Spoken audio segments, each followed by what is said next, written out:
Hello mga langga na ako'y pinya dire, no? So, let's start peeling our pineapple fruits, mga langga. Ganito lang ako magkuhan, oh. Very simple lang yung pagbalat ko nito kasi wala naman ako yung kwan, yung pinya peeler. Kasi meron daw yung nabibili pero ako wala. Kaya kutsilyo, oh, ang ginamit ko. After na binalatan ko, yan, tinanggal ko yung mga mata-mata mga langga kasi hindi naman makain yan. Pero ang iba daw kinakain daw yan, pero ako no, at taluan ko lang.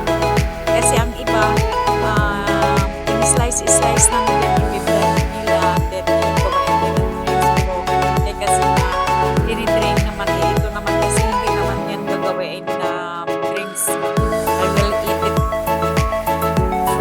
fresh after I cut it into small pieces, no? So, kailangan talaga matanggal yung mata-mata lang na kasi kuwan man o